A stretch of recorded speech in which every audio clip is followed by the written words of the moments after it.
자, 여러분 반갑습니다. 이번 시간은요, 자, 170페이지. 제목은 이제 근대의식의 각성이라고 되어 있네요.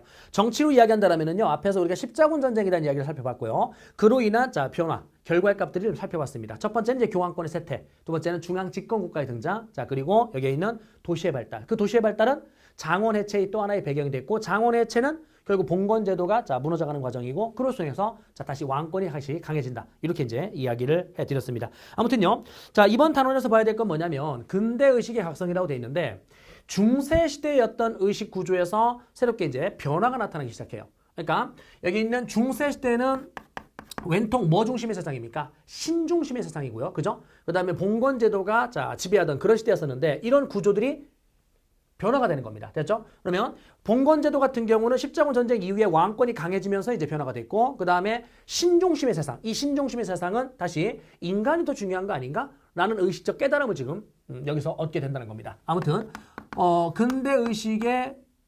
각성이라고 제목을 달아봤을 때 두 가지의 사건이 있습니다. 첫 번째는 자 무슨 상스가 있냐면 르네상스라는 게 있고요. 두 번째는 종교개혁이라는 게 있는데 이 두 가지를 통해서 결국은 근대 사회로 넘어갈 수 있는 의식적인 깨달음을 얻게 되었다. 그 중에 르네상스는 자 몇 세기냐면 14에서 16세기에 자 발전이 됐고요. 종교개혁은 자 16세기에 자 주로 나타납니다. 요거 나중에 세기를 꼭 기억을 해주시기 바랍니다. 이 중에 이제 르네상스를 먼저 이야기를 합시다. 자 르네상스의 자 의미, 자 정의, 자라고 한다면 일단은요 기본적으로 이렇습니다. 자 고대 국가 때 전해져 내려오던 문학과 예술을 자 부흥해보자.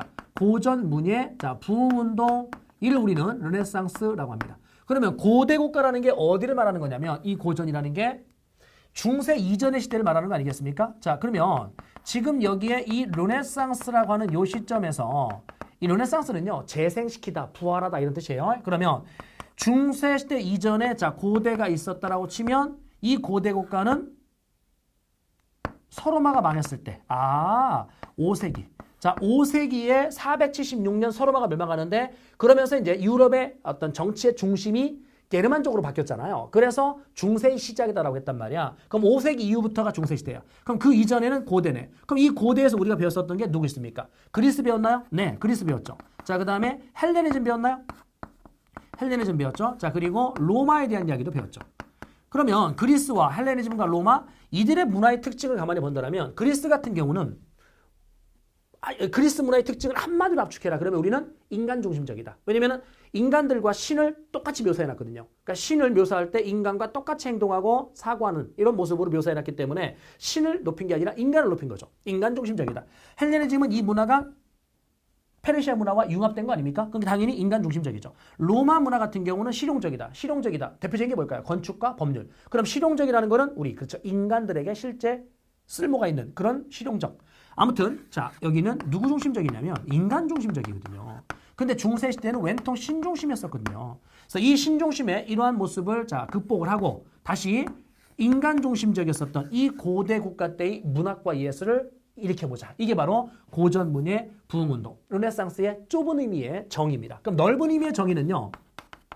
인간의 자 개성과 인간의 창의성과 인간의 자 존엄성 이런 것들을 자 기리는 풍조, 사회적 풍조. 요게 이제 넓은 의미의 르네상스라고 할 수 있겠죠. 그래서 좁은 의미는 고대 그리스와 로마의 문학과 예술을 단순히 복원하는 자 그런 의미도 그런 의미가 좁은 의미의 르네상스고 넓은 의미에서는 인간의 개성과 창의성, 뭐 존엄성까지 존중하는 그런 문화운동 이를 우리는 르네상스라고 합니다. 어쨌든 르네상스의 근본 정신은 인문주의입니다.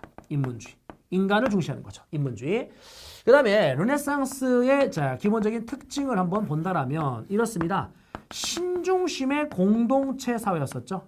중세 시대는요. 모든 게 다 신중심의 공동체였었는데 자 이제는 신이 중심이 되는 게 아니라 인간.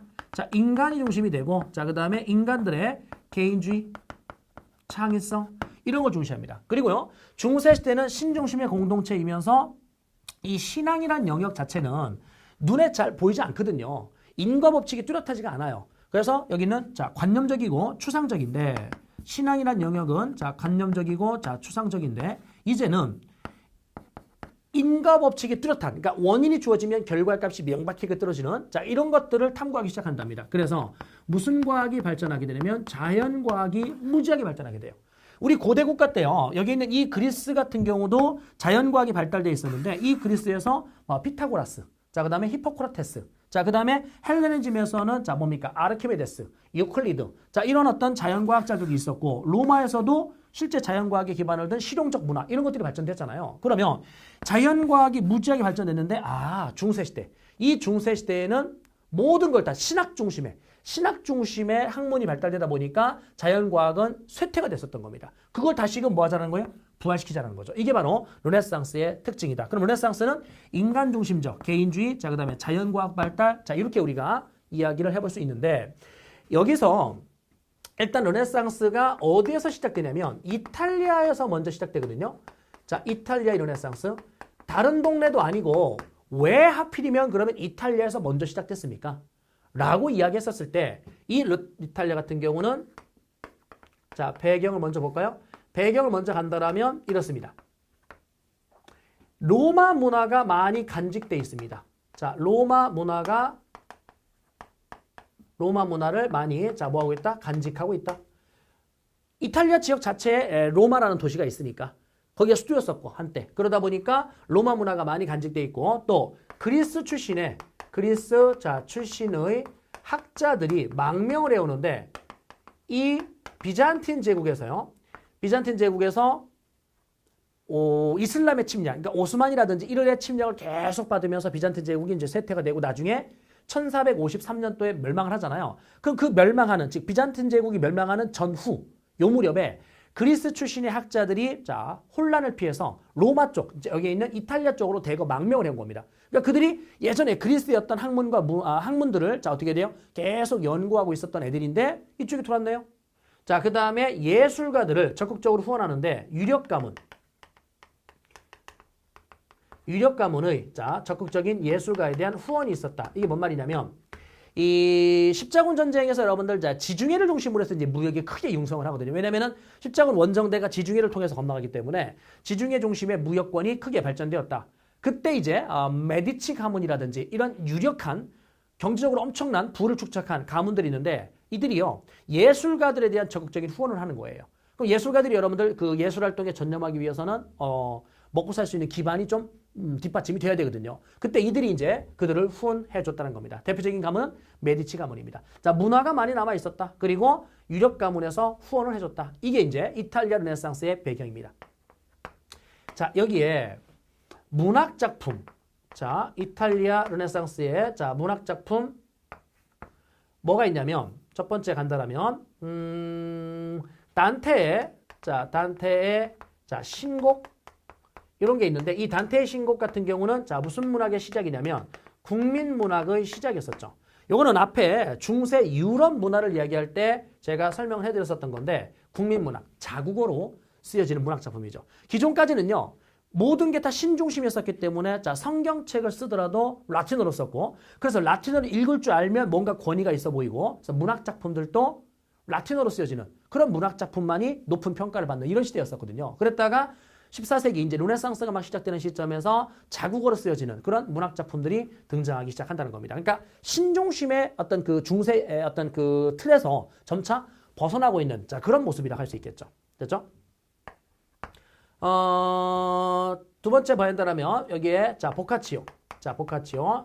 이 보카치오는 보카치오의 자, 데카메론 자, 이런 책을 쓰게 되는데 이 보카치오의 데카메론 같은 경우는 당시에 이제 그 흑사병이라는 게 돌고 있었거든요. 흑사병은 여러분들 자 14세기인데 르네상스가 14에서 자 16세기라고 있잖아요. 14세기에 이제 흑사병이 돌고 있었을 때 어느 한 마을을요. 흑사병이 돌고 가면서 사람들을 다 죽음으로 몰아본 거예요. 그런데 몇 명 살아남은 사람들이 거기 있으면 또 어떻게 돼요? 전염될 거니까 동네 뒷산에 이제 숨어든 겁니다. 동굴에 숨어 들어가지고 자 어떻게 돼요? 어떻게 할까? 전염병이 지나갔나 안 지나갔나? 막 이렇게 이제 불안에 떨고 있어요. 그랬다가 누군가가 야, 나 죽을 것 같아.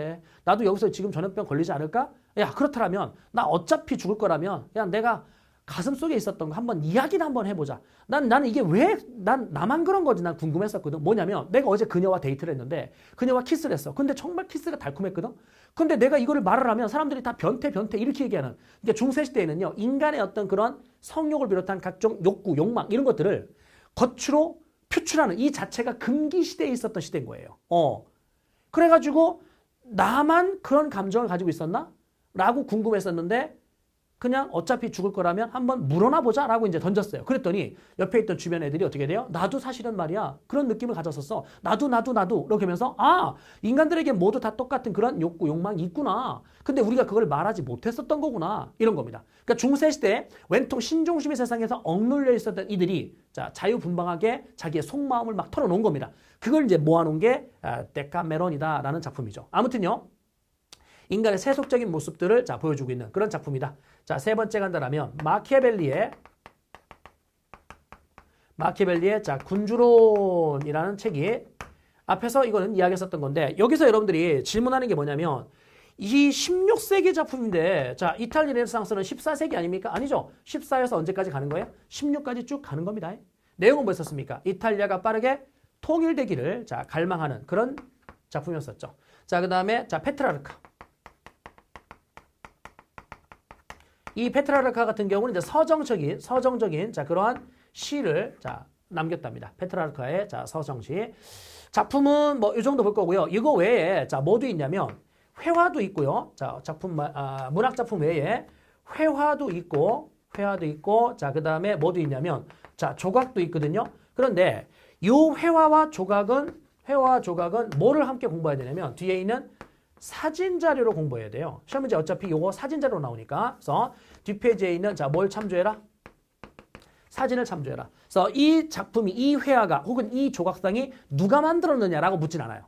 그건 내신 따에서 묻는 거고 수능에서는 이거 누가 만들었게? 라고 묻는 게 아니라 여기에 있는 이 회화와 조각을 준 다음에 이 시기에 대한 특징을 올바른 것은 그러면은 르네상스와 관련된 또 다른 내용들을 골라내시면 됩니다. 이제 사진 자료 꼭 확인하시기 바라고요. 르네상스의 중심지가요. 옮겨갑니다. 어디로 옮겨냐면 북유럽 르네상스. 이 북유럽 르네상스는 이탈리아의 북부 지방에 알프스 산맥이 있는데 그 알프스 이북 지역으로 올라간 거거든요. 그래서 이렇게도 표현합니다. 알프스 이북의 르네상스다라고 이제 표현하는데 얘가요 16세기예요. 자, 얘가 16세기인데 어떤 일이 있었냐면 신항로 개척. 그럼 여러분들 여기에 신항로가 개척이 됐을 때 신항로 개척은 15세기 말부터 시작됐지만 완성된 시점을 우리가 16세기라고 한다면 이 신항로 개척으로 인해서 무역의 중심지가 이동해 버립니다. 기존의 무역은요. 지중해를 중심으로 십자군 전쟁 때부터 지중해 중심의 무역이 크게 발전했었는데 신항로가 개척되니까 대서양 쪽으로 무역의 중심지가 이동을 해요. 그러면 아까 얘기했듯이 경제적인 유력자들이 유력 가문들의 후원 이것이 르네상스의 하나의 배경으로 작용됐잖아요. 자, 그때 무역의 중심지가 지중해에서 어디로 이동했기 때문에 대서양 쪽으로 이동했기 때문에 르네상스의 중심지도 이쪽으로 북유럽 쪽으로 이동을 했었던 겁니다. 됐죠? 그러면 이 북유럽 르네상스의 여러분들 특징 요걸 먼저 가야 되는데 현실 사회와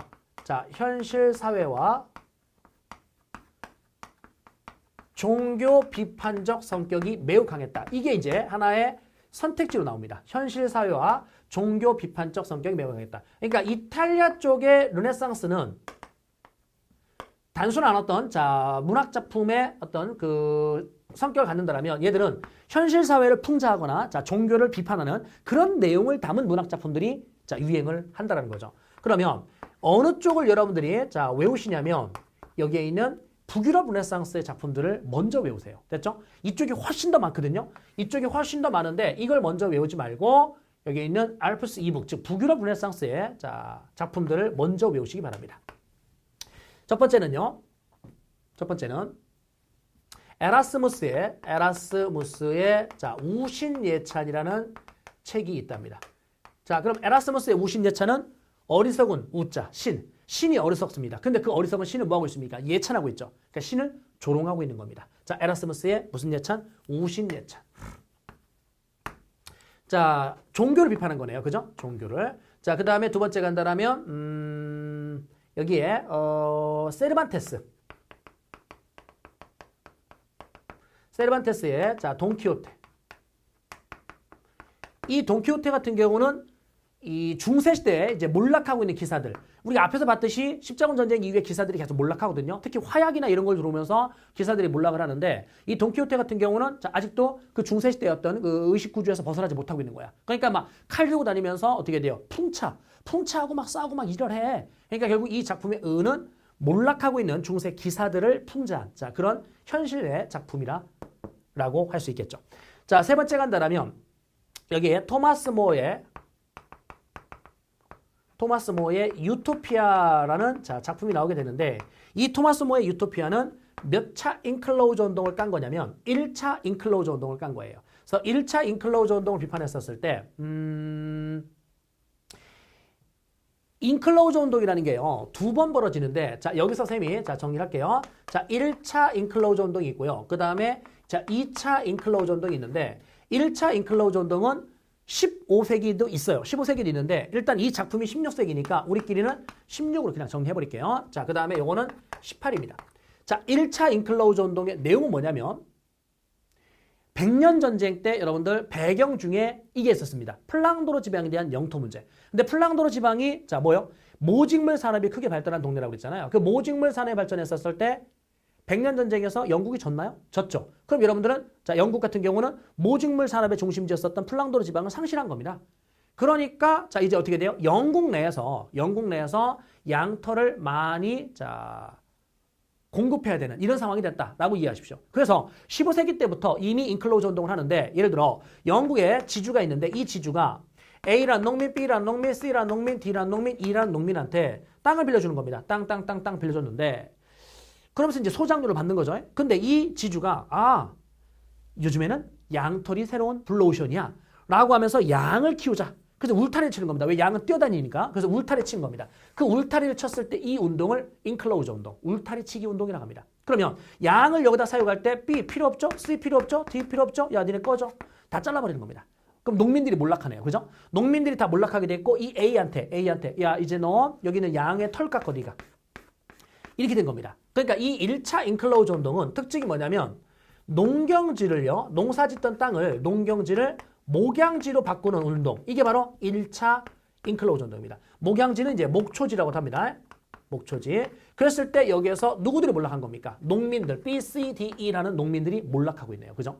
그 농민들이 몰락해서 도시에 빈민들이 많습니다. 빈민들. 그래서 나중에 엘리자베스가 그 도시의 빈민들을 구제하기 위한 구빈법이라는 법도 만듭니다. 구빈법. 그리고 이 몰락한 농민들의 현실, 이 농민들의 몰락한 현실을 자, 풍자했었던 작품이 좀 전에 얘기했었던 토마스 모어의 어떤 거예요? 유토피아라는 겁니다. 그래서 토마스 모어의 유토피아는요. 뭐라고 묘사되어 있냐면 그렇게 착하고 온순했던 양들이 조금 더 과장해서 표현한다면 인간들을 잡아먹고 있다. 즉 양을 키우겠다라고 하면서 결국 농민들이 몰락했잖아요. 그래서 양들이 사람을 잡아먹고 있다라고 묘사했었던 게 바로 토마스 모어입니다. 자, 그리고 이 토마스 모어가 유토피아라는 단어를 처음 자, 사용했었던 자, 인물이기도 하죠. 자, 이게 1차고요. 자, 그럼 2차를 가는데 2차는요. 18세기인데 얘는 뭐냐면 지주들의 토지 자, 토지 맞교환 방식으로 인클로저 운동이 벌어지는데 예를 들어 갑돌이란 지주가 있고요. 을순이란 지주가 있는데 이 갑돌이가 충청도에 이만큼의 땅을 가지고 있고 전라도에 이만큼의 땅을 가지고 있습니다. 그러면 이 갑돌이는 A라는 농민한테 B라는 농민한테 땅을 빌려준 겁니다. 근데 을순이는 전라도에 이만큼의 땅을 가지고 있고 충청도에 이만큼의 땅을 가지고 있습니다. 땅 소유자가 자, 지금 어떻게 돼요? 먼 지역의 땅을 자, 이렇게 가지고 있네요. 그죠? 그랬을 때 얘는 C, 얘는 D. 그런데 이 토지를 한 곳에 모아서 돈이 되는 작물을 좀 이런 것들을 전문적으로 재배해서 대량으로 판매하고 싶은 그런 욕심이 이제 생긴 겁니다. 그래서 이 지주, 갑돌이와 을순이가 만난 겁니다. 어이, 갑, 어이, 자, 만나자. 만나가지고 뭐 하냐면 이 토지를 서로 우리 맞교환을 하는 게 어때? 이렇게 된 겁니다. 그래? 좋은 생각인데? 그럼 이거는 이제 갑돌이의 땅. 이거는 을순이의 땅. 그러면은요, 이 갑돌이가 자, 어떻게 됩니까? 알파벳 D. 이 D라는 농민을 고용승계하지 않는 겁니다. 야, D야, 미안한데 가라. A야, 네가 다 해. 이겁니다. 자, 그 다음에 을 같은 경우는요. 그렇죠. 토지 맡겨냈었을 때 B. 이 B를 고용승계해주지 않는 거죠. 그러니까 C한테 다 맡겨버린 겁니다. 그럼 여기에서 자, 누가 몰락했습니까? B와 D. 자, B, D가 몰락했네요. 이 BD가 몰락해서 어디로 들어갈까요? 도시로 들어간 겁니다. 그러면 1차와 2차에서 내용은 달라요. 내용은 다른데 공통적으로 농민의 몰락이라는 공통점. 그랬을 때 여기에서는 도시에 거지들이 많아졌다. 그럼 얘들은요, 도시로 가나요? 네, 도시로 가죠. 도시로 가는데 때마침 농민들이 몰락했다는 공통점이 있고 또 여기 있는 이 2차 때는 다른 조건들이 맞물려서 당시에 이제 오랜 기간 동안에 어떤 기술이 축적되거나 그래서 물건을 기계로 찍어내는 무슨 혁명의 산업혁명의 하나의 원동력으로 작용될 수 있어요. 뭘까요? 풍부한 노동력이 형성됐었던 겁니다. 도시에는 풍부한 노동력이 형성돼 있었기 때문에 산업혁명의 배경으로 나중에 작용이 될 겁니다. 그래서 1차와 2차 내용이 좀 다르다. 공통된 결과의 값은 농민의 몰락이다. 그리고 1차 인클로전 때 몰락한 농민들의 그 사회 현실을 자, 작품으로 달았었던 게 바로 토마스 모어의 유토피아라는 거 확인하시고요. 자, 여기에 섹스피어. 이 섹스피어는 작품이 너무나 많아서요. 시험에 직접 나오는 건 없고 이름만 여러분들이 확인하시면 됩니다. 5번째, 문학 작품은 아닌데 자, 여기에서 회화, 예술. 자, 회화라 갈까요? 회화라 갑시다. 이 회화에서 반 에이크 형제. 자, 이 반 에이크 형제는 유화기법을 개발했던 게 반 에이크 형제라고 할 수 있겠고요. 그 다음에 자, 브리겔. 자, 브리겔이라고도 하고 브리헐이라고도 합니다. 자, 브리겔. 이 브리겔의 농민의 춤이라는 작품이 있는데 농민의 춤. 그러니까 농민들이요. 낮에 자, 들판에서 힘겹게 일을 하고 저녁에 그 힘든 어떤 그 현실에 스트레스를 풀기 위해서 이제 술 마시면서 이제 춤추는 이런 장면이거든요. 그랬을 때 브리길의 농민의 춤 요게 시험 문제 사진 자료로 엄청나게 잘 나옵니다. 자, 어떻게 말씀드렸냐면 이탈리아의 르네상스와 북유럽 르네상스 중에 어느 쪽을 먼저 배워라? 이쪽에 있는 북유럽 르네상스. 쌤이 칠판에 정리해준 요거를 먼저 반드시 여러분들이 뭐 해줘라? 외워두시라는 겁니다. 그 나머지는 이탈리아다. 이렇게 이제 정리하시면 되겠죠.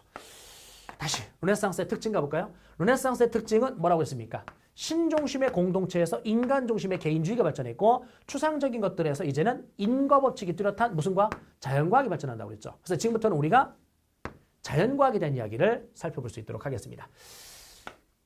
이 르네상스기에 자연과학이라 한다면 일단은 이런 게 돌았어요. 나침반이 돌았죠. 그래서 나중에 이것이 자 무슨 로 개척에 신학로 개척의 자 배경으로 작용이 될 거고요. 두 번째 간다면 화약이 돌았습니다. 자 화약이 돌아서 자 기사들이 자 뭐였어요? 몰락을 했죠. 기사들이 몰락했다. 세 번째 인쇄술. 이 인쇄술이요. 구텐베르크가 활판 인쇄술을 이제 발명을 하는데 누구라고요? 구텐베르크. 세미 동그라미 치는 요 세 가지. 자, 나침반, 화약, 인쇄술. 얘는요, 사실은 어디에서 발명된 거냐면 중국에서 발명된 거예요. 중국 송나라에서 발명된 건데 중국의 4대 발명품이라 불려지는 게 있어요. 그 4대 발명품 중에 자, 지금 얘기한 3개 빼고 종이가 있어요. 그러면 종이, 화약, 나침반, 인쇄술. 요게 이제 중국의 4대 발명품인데 그 중에 종이는 한나라 때. 종이는 한나라 때. 후한 때 이제 최윤이라는 사람이 이제 처음 발명했는데 어쨌든 한나라 때 그 나머지 3개는 송나라 때 발명이 돼요. 송나라 때 발명이 됐는데 이 송나라 때 발명된 것들이 원나라 시기에 원나라를 거쳐서 원나라 시기에 이슬람으로 들어가요. 그래서 그 이슬람으로 들어갔던 것이 십자군 전쟁이나 이런 과정에서 유럽으로 다시 들어갑니다. 그럼 유럽으로 어쨌든 다시 들어왔네요. 그랬을 때 나침반은 신학로 개척에 영향을 끼쳤고 그 다음에 화약 같은 경우는 기사들의 몰락을 가져오게 됐고 자 인쇄술 같은 경우는 자 활판 인쇄술로 이제 개량이 되는데 중국에서 이제 발명한 활판 인쇄술 중국은 한자잖아요. 그죠? 그래서 한자를 주문을 뜨는 거하고 그 다음에 여기에 있는 이 영어라든지 자 독일어라든지 막 이런 걸로 이제 글자 주문을 뜨는 게 기술이 좀 다를 거 아닙니까? 그죠? 그래서 그런 거를 구텐베르크가 응용을 해서 이제 완성을 시켰다. 이 얘기입니다. 그래서 구텐베르크가 활판 인쇄술을 발명을 했다. 그럼 이 활판 인쇄술은 나중에 학문 발달과 자 여기 있는 종교교육에 영향을 끼칠 거예요. 그래서 종교교육 과정에서 루터가 독일어로 성경책을 번역을 했는데 이거를 만약에 손으로 필사했다라면 몇십 년이 걸렸을 텐데 이거를 인쇄술로 대량으로 찍어내거든요. 그러면서 사람들에게 빠르게 이제 보급이 됐고 성경책의 본래의 내용을 이제 민중들도 쉽게 알게 된 겁니다. 그래서 이 구텐베르크의 활판 인쇄술은 학문 발달과 그 다음에 여기에 있는 종교개혁에 영향을 끼쳤다는 거. 세 번째 간다라면 자연과학이 이제 발전하게 되는데 이 자연과학에서 베살리우스 여러분들 시험에 기출입니다. 이 베살리우스 같은 경우는요. 베살리우스는 인체 해부학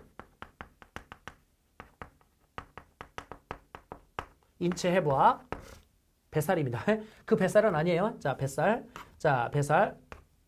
두 번째, 자, 파레. 자, 이 파레 같은 경우는 이제 외과 수술. 자, 외과 수술 기술을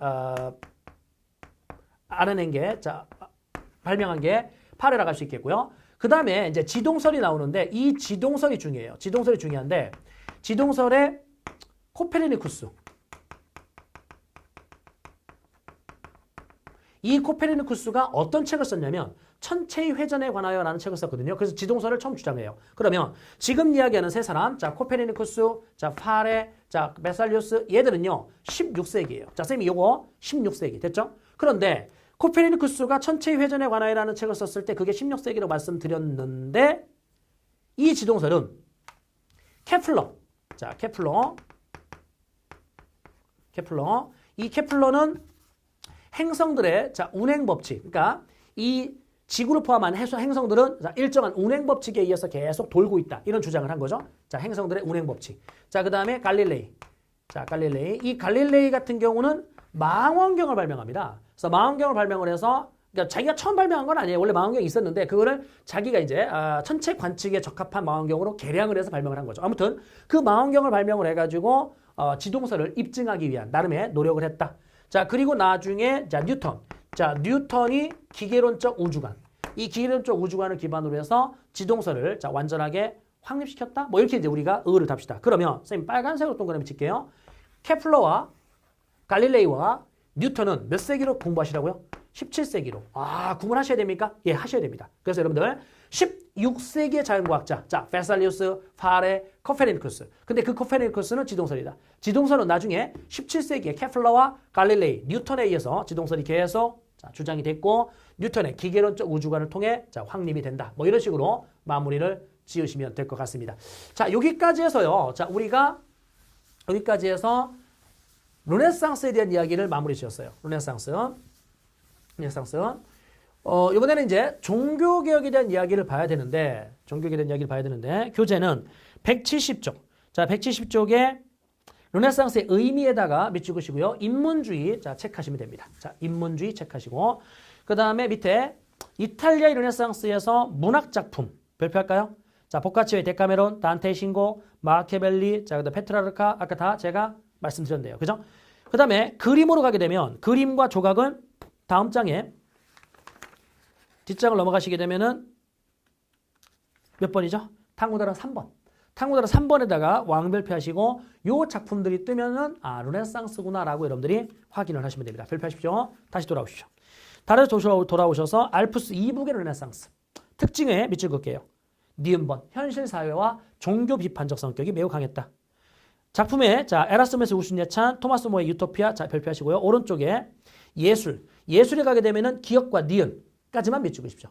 홀바인의 뭐 초상화, 그레코의 자 종교화 이런 것들이 있는데 디귿과 리을은 시험에 나온 적이 없어요. 나온 적이 없으니까 디귿, 리을은 빼고 쌤이 이야기한 자 문학 작품에 4개 됐죠? 자 그다음에 예술에서는 기억과 니은 즉 반 에이크 형제와 브리겔의 농민의 춤. 왼쪽에 다시 보시면은 농민의 춤. 자, 사진자로 보이나요? 시험에 잘 나와요. 별표하시고요. 농민의 춤 밑에 양들 보이나요? 이게 양 배가 볼록하죠? 사람을 잡아먹은 거야. 아닙니다. 과장한 겁니다. 그래서 몇 차 인클로즈 운동을 지금 깐 거라고요? 1차 인클로즈 운동을 깠다. 오른쪽에 가게 되면은 자, 활판 인쇄술, 기역법 밑줄, 자, 디귿법 밑줄. 르네상스와 종교개혁에 영향을 끼쳤다. 화약은 읽어보시고요. 나침반 읽어보시고요. 지동설 별표하겠습니다. 지동설에 코페르니쿠스, 케플러, 갈릴레이. 시험에 무지하게 잘 나옵니다. 세 개를 구분하십시오. 코페르니쿠스는 16세기로 분류하시고 케플러와 갈릴레이는 17세기로 분류하십시오. 그 다음에 베살리우스와 파레는 16세기 자연과학이고요. 탐구단원 1번 별표하십시오. 마키아벨리의 군주론.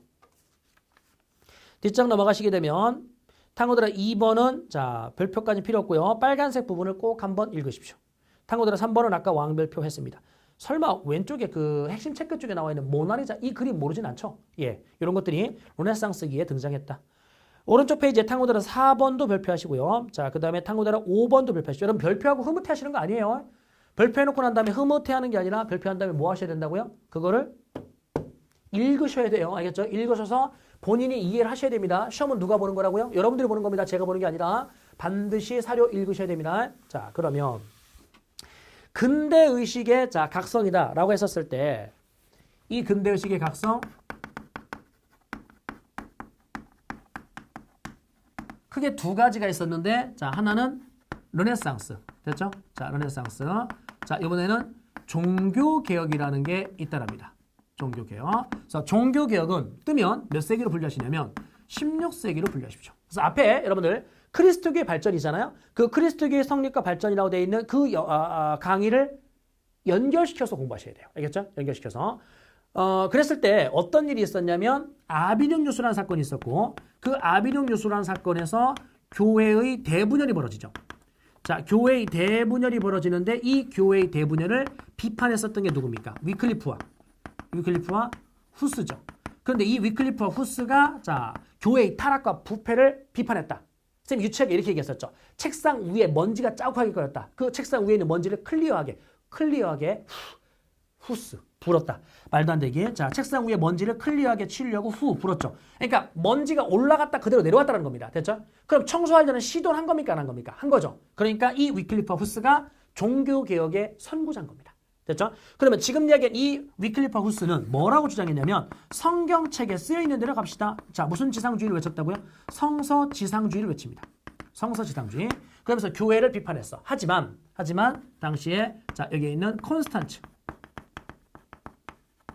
콘스탄츠 공의회를 통해서 여기 있는 로마 교황을 정통성 있는 교황으로 인정을 하고 누구를 화형에 처합니까? 후스를 화형에 처하죠.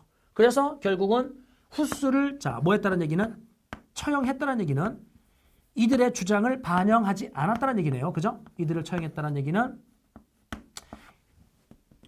종교가 여전히 타락하고 부패했다는 겁니다. 그래서 이제 종교 개혁이라는 게 16세기에 나타날 건데 그 종교 개혁에 첫 번째 루터가 있답니다. 루터파 이럽시다. 지금부터요. 제가 특별한 이야기를 하지 않는 한 자, 세기는 다 16세기입니다. 알겠죠? 세기는 다 16세기고요. 여러분들 교재 175페이지를 잠깐 보시면 175페이지 하단에 핵심 체크입니다. 핵심 체크 하단에 종교개혁의 자, 이 과정이 나와 있습니다. 그 중에 연도별로 쫙쫙 써 있는데 이걸 연도를 요약하지 말고 순서대로 기억하십시오. 됐죠? 그러면 누가 제일 먼저 종교개혁을 했냐면 루터가 했답니다. 루터가 있는데 이 루터는 교황의 자, 뭐 판매가 있었냐면 면벌부 판매가 있었답니다. 성 베드로 성당이라는 성당이 있었는데 그 성 베드로 성당을 증축하겠다라고 하면서 교황이 엄청난 면벌부를 판매했답니다. 면벌부는 벌을 면해주는 겁니다. 그럼 어떤 범죄를 저질러도 교회에다가 자 돈을 좀 내고 면벌부를 받아오면 나는 벌을 면제받는 겁니다. 야, 이거는 뭡니까 여러분들? 돈 있는 자들은 그러면 어떤 범죄를 저질러도 항상 죄를 처벌받지 않네요. 하지만 돈 없는 사람들은요. 이걸 살 수 없잖아. 그러니까 계속 벌을 받아야 되는 이런 상황이네. 에이, 이건 아니지. 이게 말이 되니? 자, 이거에 대한 루터가 반박문을 쓴 겁니다. 그래서 95개조의 자, 반박문을 루터가 자, 이렇게 제출하죠. 그럼 95개조의 반박문을 제출했더니 당시에 교회에서는 보름스라는 동네에서 보름스 국회를 소집합니다. 자, 보름스 국회를 소집했는데 이 보름스 국회에서 뭐라고 그랬냐면 여기에 루터가 2단이다. 루터를 자 2단으로 규정짓습니다. 교황의 면벌부 판매를 정면으로 반박했었던 루터를 자 지금 뭐 했다고요? 2단으로 지금 규정했잖아요. 그럼 루터는 잡히면 죽습니다 이제. 그래서 숨었는데 제후, 작센공, 그 작센공에게 저 좀 보호해주면 안 돼요? 그랬더니 알았다 여기서 숨어. 그래서 이제 작센공이 루터를 이제 보호해줍니다. 그래서 이제 거기에 은신을 하면서 뭐 했냐면 독일어로 성경을 번역합니다. 자, 독일어로 성경을 자, 뭐 했고요? 번역을 했고요. 이 번역된 성경을 아까 얘기했던 구텐베르크. 그 구텐베르크의 활판인 세술이 발명돼 있었기 때문에 자, 널리 대중들한테 자, 뭐 할 수 있었다? 보급할 수 있었다. 그러니까 기존의 성경책은 전부 다 라틴어로 되어 있기 때문에 일반 대중들은 성경책을 못 읽어요. 라틴어를 모르니까. 그러니까 교황이라든지 이 성직자들이 자, 실제 성경에 쓰여 있지 않은 내용을 어떻게 돼요? 읽는 척하면서 가짜로 설교를 해도 그냥 믿을 수밖에 없는. 왜? 이걸 못 읽으니까. 근데 지금 어떻게 돼요? 루터가 독일어로 성경을 번역하는 순간 독일어 정도는 이제 알잖아. 그러니까 우리가 그동안 쏘고왔네 이런 겁니다. 그래서요. 여기 있는 이 루터파는 누구의 지지를 받냐면 제후와 자, 농민의 지지를 받습니다. 자, 제후와 농민의 지지. 근데 나중에 이 농민들 중에 일부는 단순한 종교개혁을 뛰어넘어서 봉건 제도를 없애주세요. 세금을 없애주세요. 자, 이런 사회개혁, 정치개혁을 요구하기 시작합니다. 그럼 여기에서 루터가 뭐라고요? 제후와 농민들의 지지를 함께 받고 있는데 자, 봉건 제도를 아예 없애주세요. 그래버리면 여기 있는 제후들이 좋아하겠습니까? 그래서 결국 나중에는 뭐 하게 되냐면 루터와 농민들 사이에 갈등이 벌어져요. 그래서 무슨 전쟁이라는 것도 벌어지냐면 농민 전쟁이라는 게 벌어지는데 그러니까 처음에 루터파는 돈 없는 애들이 지지합니다. 왜? 면벌부 판매에 대해서 반박문을 쓴 거기 때문에 돈 없는 애들이 지지했고 제후와 농민들이 어쨌든 루터를 지지했는데 그 농민들 중에 일부는 루터와 다시 등을 돌립니다. 루터에게 자, 무리한 요구를 한 거죠. 정치, 사회개혁을 요구한 겁니다. 그런데 루터가 그건 아니지 라고 하면서 농민 전쟁을 벌이게 됐다. 이건 참고해 보시면 되고요. 6번째. 이때 루터의 이 종교개혁에 대해서 교황이 그냥 놔뒀을까요? 탄압했을까요? 당연히 탄압했겠죠. 그래서 무슨 전쟁이 벌어지냐면 슈말칼텐 전쟁이라는 전쟁이 벌어져요. 그럼 이 슈말칼텐 전쟁은 교황과 루터가 싸우는 겁니다. 그랬을 때 나중에 아우쿠스 부르크 자, 부르크 그러니까 아우쿠스 성이죠. 아우쿠스 성에서 화해를 했는데 이 아우쿠스 부르크 화의에서 루터파를 인정합니다. 조심할 건 루터파를 인정하긴 했는데 다시 가면 자, 루터파를 인정하긴 했는데 개인들에게 선택권을 주진 않아요. 그러니까 종교의 선택권을 개인에게 맡기는 게 아니라 제후와 도시에게 맡깁니다. 이 당시에 도시는 자치권을 가지고 있었잖아요. 그랬을 때 제후와 도시에서 결정을 하는 겁니다. 야, 우리 루터파 믿자. 그러면 그 안에 살고 있는 사람들은 루터파를 믿어도 되는 겁니다. 개인들이 결정할 수 있는 건 아니에요. 한계점을 좀 가지고 있네요. 그죠? 어쨌든 루터의 종교개혁은 슈말칼텐 전쟁을 마무리 지으면서 아우쿠스 부르크 화의가 체결됐는데 여기에서 인정을 받았다. 개인의 종교 자유를 인정해 준 건 아니라더라. 이번에는요. 이 독일 같은 경우 그 루터 같은 경우는 독일의 신학 교수거든요. 그러니까 독일에서 한 거예요. 독일. 스위스에서 츠빙글리라는 사람이 종교개혁을 하는데 이 츠빙글리의 종교개혁은 성공하지 못합니다. 그러니까 시험에 직접 나오진 않을 거니까 이름 정도만 듣고 날리시면 되고요. 이 츠빙글리를 이어서 칼뱅이 종교개혁을 합니다. 그러면 칼뱅은 어디에서 한 겁니까? 그렇죠. 여기 있는 스위스에서 한 거네요. 칼뱅은 스위스에서. 그랬을 때 칼뱅이 주장했던 종교개혁의 내용은 예정설이라는 걸 주장해요. 예정설. 자, 그 다음에 자, 장로제를 자, 도입했고요. 세 번째 간다라면 정당한 부의 축적을 인정합니다. 그래서 직업소명설 이렇게 갑시다. 자, 직업소명설. 이거부터 말씀드리면 직업소명설이라는 건 뭐냐면 네가 맡은 바 직업에서 성실하게 일을 해서 번 돈은 다 네 거다. 이런 겁니다. 근데 기존에요. 이 칼뱅이 주장하기 이전까지만 하더라도 교황과 성직자들은 뭐라고 설교를 했냐면 부자들은 말이야 절대 천당에 갈 수 없어. 부자들은 남들을 착취해서 돈을 번 거기 때문에 절대 천당에 갈 수 없어. 이런 식으로 설교를 했다랍니다. 그러니까 부자들이 어떻게 돼요? 제가 천당에 갈 수 있는 방법은 없나요? 있지. 네 재산을 교회에 전부 다 뭐해? 헌납해. 그러면 갈 수 있을걸? 부자들은 절대 갈 수 없어. 낙타가 바늘구멍을 통과하는 것과 똑같거든. 이런 식으로 불안감을 막 조성시켰던 겁니다. 그런데 루터가 아니 칼뱅이 갑자기 뭐라고 합니까? 아니야. 네가 맡은 바 직업에서 성실하게 일을 해서 번 돈은 정당하게 번 돈이라면 다 네 거야. 정당한 부의 축적을 인정해요. 그래서 여기 있는 칼뱅파는 돈 있는 애들이 지지합니다. 루터파 같은 경우는 돈 없는 애들이 지지하거든요. 근데 얘들은 돈 있는 애들이 지지합니다. 그 다음에 장로제라는 건 뭐냐면 일반 신도들을 교회 운영에 참여시키는 거예요. 장로라는 직함을 주고, 그러니까 얘는 성직 공부를 따로 한 건 아니에요.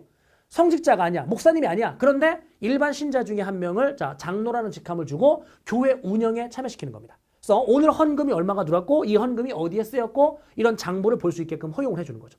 그럼 교회의 부패와 타락을 최소화시키겠다. 이런 장치가 바로 장로제죠. 예정설이란 건 뭐냐면 사람이 처음에 태어날 때 신이 이미 그들의 어떤 운명을 결정 지어놨다는 겁니다. 그래서 누구는 천당, 누구는 지옥 결정해놨는데 야 태어나자마자 나는 지옥이야. 그러니까 나는 열심히 나쁜 짓을 해야지. 이렇게 살 사람은 없죠. 그러니까 자기가 태어났었을 때 전부 다 나는 천국을 갈 것이다. 그런 강한 믿음을 가지고 자 어떻게 돼요? 신에 대한 어떤 그 믿음을 자 계속 유지한다라면 처음에 예정되어 있었던 대로 너는 좋은 천당에 갈 수 있을 것이다. 뭐 이런 논리. 자 이게 이제 예정설이라 하면 되는데 자 요 세 가지 여러분들 자 누구요? 칼뱅의 주장이고 칼뱅파는요. 좀 아까 얘기했듯이 상공업자들의 많은 지지를 받습니다. 상공업자들이 당시에 돈을 많이 벌었거든요. 그럼 상공업자의 지지를 받게 됐고 유럽으로 확산이 돼요. 유럽으로 확산됐을 때 영국으로 들어가서 청교도. 그 다음에 프랑스로 갔을 때 자 위그노. 자 그 다음에 네덜란드로 갔을 때 고이센.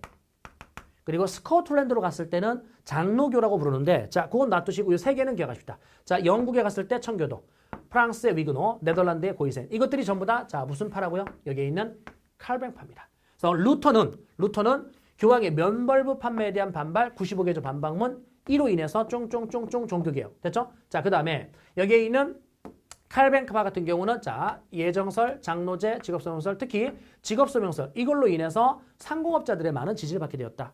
유럽으로 확산되었을 때 청교도라, 위그노라, 고이센이라는 이름으로 바뀌어서 이제 불리게 된다. 하나 더 볼까요? 자 루터, 칼뱅, 자 이번에 영국의 헨리 8세. 자 이 영국에요. 헨리 8세는 정치적인 이유로, 자 정치적 문제로 이유로 종교개혁을 하는데 수장령이라는 거를 자 발표할 겁니다. 자 수장령. 그럼 수장령이라는 거는 자 무슨 일치를 추구한 거예요? 정교 일치. 즉 로마 카톨릭과 결별을 해요. 로마 카톨릭과 결별하면서 내가 교회의 자 우두머리다. 왕이면서 동시에 교황의 우두머리다. 그 교회의 우두머리다라는 수장령. 여기 캐서린이라는 공주가 있었는데요. 이 캐서린이 에스파냐에서 이제 이렇게 자 시집 온 자 그런 공주거든요. 그래서 에스파냐의 자 뭡니까? 페르난도. 자 그리고 여기 있는 그 아라곤이라는 나라 두 나라가 결합해서 이제 에스파냐가 됐는데 그 뭡니까? 에스파냐의 공주였었던 이 캐서린이 영국에요. 지금 시집을 왔는데 영국에 자 시집을 왔을 때 정략결혼이에요. 정략결혼인데 당시에 누가 있었냐면 아서가 있었대요. 자 아서가 있었는데 이 아서가 형이고 그 다음에 헨리가 자 8세 이 헨리가 동생인데 지금 왕은 이제 헨리 7세겠죠. 헨리 7세는 여러분들 자 무슨 전쟁을 마무리 지었었던 장미 전쟁을 마무리 지었었던 그 왕이 헨리 7세잖아요. 자 그 무렵입니다. 그때 여기 있는 이 아서와 캐서린이 자 결혼을 했는데 아서가 갑작스럽게 죽어요. 갑작스럽게 죽었는데 결국은 어떻게 됩니까? 정략결혼이라고 했잖아요. 그래서 이 혼인관계를 계속 유지하고 싶은 거예요. 그래서 둘 사이의 혼인관계를 자 취소해버리고 여기 있는 캐서린과 자 헨리 이들을 자 다시금 뭐 시킨 거예요? 이렇게 결혼시킨 겁니다. 그래서 나이 차이가요. 캐서린이 그 당시에 23살이고 헨리가 7살이거든요. 7살이고 23살인데 나이 차이가 자 연상이네요. 연상인데 어거지로 이제 결혼을 시켜버린 겁니다. 그래서 결혼시켜버렸고 이제 시간이 한참 흘러서 당시에 여기는 이 캐서린이 데리고 왔었던 하녀 중에 엠블린이 있었는데 이 엠블린이라는 여자와 자 여기에 있는 엠블린이라는 여자와 헨리가 자 어떻게 돼요? 눈이 맞은 겁니다. 자 눈이 맞았는데 얘가 이제 헨리 8세야. 이 헨리 8세가 엠블린과 사랑에 빠지면서 사랑하시나요? 물어봤겠지? 그랬더니 사랑해. 저도 사랑해요. 이렇게 된 거 아니야? 그러면 사랑한다는 걸 보여주셔야죠. 이렇게 된 거예요. 어떻게 보여주는데? 왜 그러세요? 아마추어 같이. 이혼하셔야죠. 이렇게 된 거예요. 그러니까 여기는 이 헨리 8세가 캐서린과의 어떤 이혼, 요거를 해야 되는 이런 상황이 된 겁니다. 그래서 결국은 나 이혼할란다 이랬는데 사실은 그 이혼 사유가요.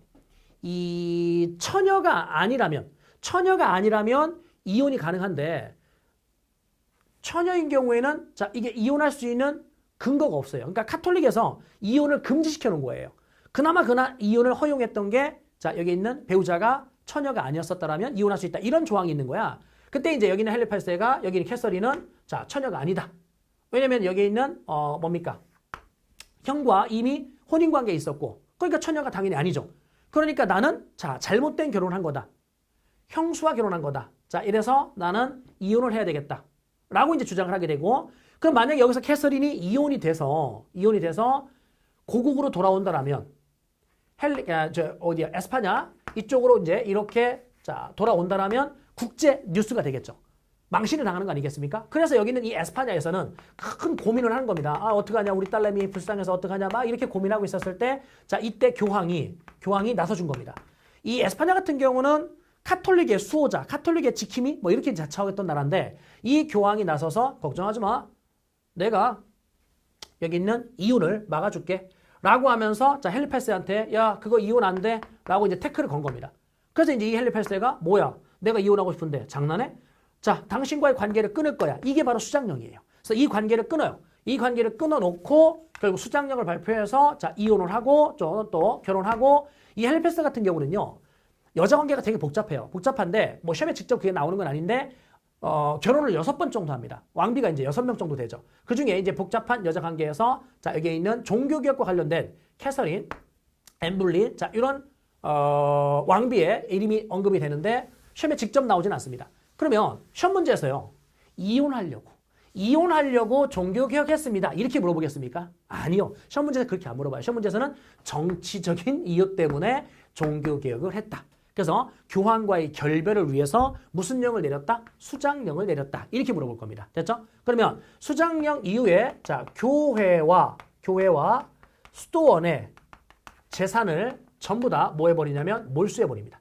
자 교회와 자 수도원의 재산을 몰수해버리고 그럼 이걸 기반으로 해서 이제 나중에 국가의 재정이 빵빵해질 거예요. 아무튼 수장령을 발표해서 종교개혁을 했다. 이때 엘리자베스 자, 이 엘리자베스가 이제 헨리 8세의 딸인데 이 엘리자베스가 나중에 왕으로 올라와요. 나중에 왕으로 올라와서 무슨령을 발표하냐면 통일령이라는 걸 발표하거든요. 통일령이라는 걸 발표했는데 이때 영국의 종교개혁을 우리는 뭐라 부르냐면 국교회라고도 부르고요. 성공회라고도 부르거든요. 그러면 국교회, 성공회 이거를 성립시킨 거는 헨리 8세입니다. 그죠? 헨리 8세. 근데 이거를 확립시킨 거는 엘리자베스예요. 통일령이라는 걸 통해서 국교회를 자 완전하게 자 뭐 시켰다? 확립시켰다라고 여러분들이 이해하시면 됩니다. 그래서 통일령이냐 수장령이냐 자 구분하시기 바라고요. 지금 종교개혁에서요. 누구 나가고 있었죠? 루터와 칼뱅, 헨리 8세 이게 나가고 있잖아요. 그중에 헨리 8세 이들의 종교개혁은요. 다소 정치적인 자 그런 성격이 강했기 때문에 카톨릭의 교리를 많이 뜯어고치진 않아요. 그래서 교리가 카톨릭과 매우 유사합니다. 일부만 뜯어 고친 겁니다. 됐죠? 아무튼 종교개혁을 하고 있습니다. 누가 빠져나갔는지 다시 한 번만 확인해 보십시오. 루터 나갔죠? 자, 루터. 자, 그 다음에 여기에 있는 자 칼뱅 나갔죠? 그 다음에 자 헨리 8세 나갔죠? 그랬을 때 영국입니다. 영국. 루터는 독일. 칼뱅은 스위스. 됐죠? 자, 스위스. 그 다음에 지금 얘들이 자 뭐냐면 고칠 게자 교리를 뜯어 고친 거예요. 물론 얘는 교리를 많이 고치진 않았지만 뜯어 고쳤어요. 그래서 고칠 게자 새로울 신자 그래서 개신교라고 합니다. 줄이면 신교라고 합니다. 그러면 기존에 있었던 아이들은 뭐라고 하면 되겠습니까? 구교라고 하면 되죠. 그 이 구교에서 교리를 뜯어 고치고 빠져나가서 신교가 된 겁니다. 됐죠? 그래서 이 개신교와 구교 이때 구교 얘들이 자 카톨릭인데 로마 카톨릭인데 이 로마 카톨릭의 얘네들이 어이씨 뭐야 왜 빠져나가지? 야 모여봐 대책을 논의해보자 이런 겁니다. 그래서 지금은요 지금 쌤이 체크하는 이 카톨릭은 카톨릭의 대응 카톨릭의 개혁이라고 이제 표현해서 나올 건데 이거는 개신교들이 자꾸만 빠져나가니까 그거에 대한 대응을 논의하기 위해서 자 어떤 액션을 취했는지 첫 번째 예수회라는 걸 만듭니다. 자 예수회를 소집하는데 이 예수회를 자 소집했다. 예수회를 성립시켰다. 에스파냐에 로욜라라는 사람이 중심이 되어서 예수회를 만들었는데 이 예수회는 해외로 나가서 그러면 선교활동을 하자. 해외 선교활동을 하자라고 주장했었던 게 예수회. 그래서 중국에 갑니다. 그래서 중국 명나라에 가고 청나라에도 가는데 그때 선교사 이름을 여러분들이 기억을 해 두셔야 됩니다. 자 해외 선교활동. 자 두 번째 간다라면 이번에는 트리엔트 공의회를 열어요. 트리엔트 공의회를 여는데 제가 아까 뭐라고 그랬냐면 특별하게 세기를 언급하지 않으면 지금 배우고 있는 내용은 전부 다 몇 세기다? 16세기라고 말씀드렸어요. 됐죠? 16세기. 그랬을 때 트리엔트 공의회는 모여봐. 야, 루터나 칼뱅이나 영국 왜 빠져나갔지? 논의해보자. 우리 교리가 마음에 안 든대. 그래? 그럼 우리 교리를 분석해보자. 그래서 분석을 했더니 우리 교리가 기존의 우리 교리가 맞아. 쟤들이 잘못한 거야. 루터나 칼뱅이나 영국이 잘못한 거지 우리 교리가 잘못된 게 없어. 그럼 우리 교리가 맞다? 기존 교리를 재확인합니다. 이게 트리엔트 공의의 의미다. 그러면 트리엔트 공의를 했었을 때 저들은 어떻게 됩니까? 이단인 거죠 이제. 우리 교리가 옳으니까. 그래서 그들을 이단으로 처벌할 겁니다. 금서 목록을 만들고요. 금서 목록을 만들고 이 금서 목록을 가지고 다니거나 금서를 연구하는 그런 아이들을 잡아들여서 재판에 회부할 겁니다. 자, 무슨 재판소? 종교재판소가 자 설치가 될 거고요. 종교재판소가 자 설치가 될 거고 이제 마녀사냥 이런 것들이 이제 본격화되죠. 아무튼요. 그러면 종교재판소 금서 목록 우리 교리가 맞다? 그 얘기는 저들과 타협할 생각이 있는 거예요, 없는 거예요? 그들과 타협할 생각이 없는 거죠. 그러니까 여기에서 무슨 전쟁은 계속 진행 중인 거예요? 종교전쟁은 계속 진행 중인 거죠. 그 종교전쟁의 자, 첫 번째 자 슈말칼텐 전쟁이라는 게 있다는 겁니다. 슈말칼텐 전쟁. 이 슈말칼텐 전쟁을 마무리했었던 게 아우크스 부르크 화의라겠죠. 그 다음에 위그노 전쟁이라는 게 있답니다. 자, 위그노 전쟁. 그럼 이 위그노 전쟁은 어느 나라겠습니까? 프랑스죠. 왜? 칼뱅파가 프랑스에 들어갔을 때 위그노를 하겠으니까. 그때 자 낭트 칙령이라는 거를 발표할 건데 1598년 앙리 4세. 자, 이 앙리 4세가요. 낭트 칙령이라는 걸 발표해서 야야야 위그노 믿어도 돼 라고 신교의 자유를 허용해 줍니다. 자, 몇 세기죠? 이것도 16세기네요. 16세기. 자, 여기까지가 싸그리 다 16세기 상황입니다. 제가 아까 교재 175페이지 맞죠? 175페이지의 핵심 체크 쪽에서 순서대로 기억해야 된다고 분명히 말씀드렸죠. 그거 구간 찾는 문제로 시험 문제 무지하게 잘 나와요. 그러니까 지금 이야기한 것들이 순서입니다. 그랬을 때 나를 구간을 준 다음에 가와 나 사이에 들어갈 사실 올바른 것은 이란 문제가 출제가 잘 되는 테마이기 때문에 여러분들 순서대로 확인하시고 그러면 이제 색깔 바꿔버릴게요. 여기에 17세기에 자 마무리되는 네덜란드 독립전쟁 자 얘가 에스파냐로부터 자 에스파냐는요 제가 좀 아까 뭐라고 했습니까? 대표적인 국유국가, 즉 카톨림의 수호자임을 자처했죠. 그래서 아까 영국의 종교개혁 과정에서 헨리 8세가 자 이혼하려고 했었을 때 교황이 걱정하지 마, 내가 도와줄게 이렇게 에스파냐와 결탁돼 있었던 거죠. 아무튼요, 그 에스파냐는 국교입니다. 근데 네덜란드는요 신교가 들어갔나요? 그렇죠, 신교가 들어갔죠. 뭐죠? 고이센. 그래서 고이센과 관련된 독립전쟁이면서 종교전쟁인 겁니다. 그러니까 종교 탄압으로 인해서 독립전쟁이 이제 본격화되죠. 그래서 이 전쟁이 마무리된 게 17세기입니다. 자, 네 번째 간다라면 독일에서 자, 독일 신성로마 제국이죠. 자, 독일에서 30년 전쟁이라는 게 이렇게 벌어질 건데 이 독일의 30년 전쟁은 국제 전쟁입니다. 그랬을 때 1618년에서부터 1648년까지 자, 전쟁이 이어져서 1648년도에 자, 마무리가 될 건데 베스트 팔렌 조약. 자, 베스트 팔렌 조약을 통해서 자, 17세기에 칼뱅파를 자, 완전하게 신앙을 전부 다 인정을 해 줍니다. 자, 칼뱅파에 대한 신앙의 자유를 자, 완전하게 인정해 준다. 자, 무슨 조약에서? 베스트 팔렌 조약에서 네덜란드 독립 전쟁과 독일의 30년 전쟁 이 두 가지만 자, 이 두 가지만 몇 세기 상황이라고요? 17세기 상황입니다. 지금까지 우리가 봤었던 모든 내용은 즉 종교 개혁, 자, 종교 전쟁, 카톨릭의 대응, 카톨릭의 대응에 뭐 있었어요? 예수회를 만든다든지 트리엔트 공의회 이런 모든 내용들이 다 16세기다. 17세기에 끝나는 게 두 개가 있다. 바로 여기에 있는 네덜란드 독립전쟁과 독일에서의 30년 전쟁이라는 게 있었다는 겁니다. 자, 좀 빠르게 진행을 했는데요. 자, 종교개혁 174쪽 한번 가볼게요. 174쪽에서 2번 밑줄 긋게요. 첫 번째, 세 번째 줄이죠. 위클리프 후스의 개혁이 있었다. 성서지상주의 종교개혁의 선구자죠. 밑에 루터 별표합니다. 루터는요. 자, 기역번 밑줄 그시면 되고요. 기역번. 자, 그 다음에 디귿번 밑줄 그시면 되고요. 비읍번 슈말칼텐 전쟁 밑줄 그시면 됩니다. 마지막에 결과에다가 또 비추을게요. 아우크스 브루크와이. 농민전쟁이 뭔지는 왼쪽에 설명되어 있으니까 읽어보시고요. 칼뱅 갑니다. 칼뱅은 자 기역, 니은, 디귿, 리을 다 밑줄 그어볼까요? 오케이. 기역, 니은, 디귿, 리을. 사실 근데요. 성서지상주의는 이 위클리프 후스의 영향으로 지금 종교개혁이 이루어지는 거기 때문에 루터나 칼뱅이나 자 전부 다 성서지상주의를 기본 베이스로 깔고 있습니다. 그래서 나머지 예정설과 직업설명설, 장로제에다가 자 밑줄을 긋고 읽어보시기 바랍니다. 영국의 종교개혁합니다. 영국의 종교개혁에서는 수장령이라는 단어 밑줄 그으시면 되고요. 그 다음에 디귿번에 엘리자베스의 통일령 밑줄 그으시면 됩니다. 오른쪽에 가시게 되면은 특징은 정치적 성격이 강했다. 시험 문제에서 이혼하려고 종교개혁했다. 이렇게 나오진 않아요. 됐죠? 밑에 카톨릭의 개혁. 이 카톨릭의 개혁은 지금까지 우리가 본 종교개혁에 대한 대응이죠. 구교의 액션입니다. 첫 번째, 예수회를 만들었네요. 예수회가 명나라에도 갔고 청나라에도 갔는데 선교사 이름 자 확인하시기 바랍니다. 트리엔트 공의회 자 별표하시기 바랍니다. 이 트리엔트 공의회는 여러분들 뭐하고 혼동하냐면 콘스탄츠 공의회하고 혼동한다고 제가 말씀드렸습니다. 그래서 앞에 제가 트리엔트 공의회를 배우지 않았는데 미리 한번 공의회 4개를 정리할 때 개그 콘서트 콘트 이렇게 말씀드렸습니다. 그래서 콘스탄츠가 먼저고 트리엔트가 나중입니다. 콘서트 콘트 15세기 16세기. 자, 그 다음에 종교전쟁에서 2개만 색깔을 달리 표시하십시오. 3번과 4번에다가 색깔을 달리 하십시오.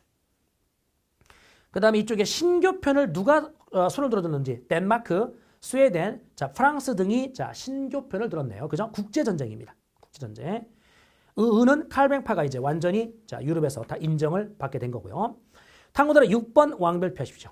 이게 교회의 대분열 상황을 풍자한 그런 편지입니다. 교회의 대분열.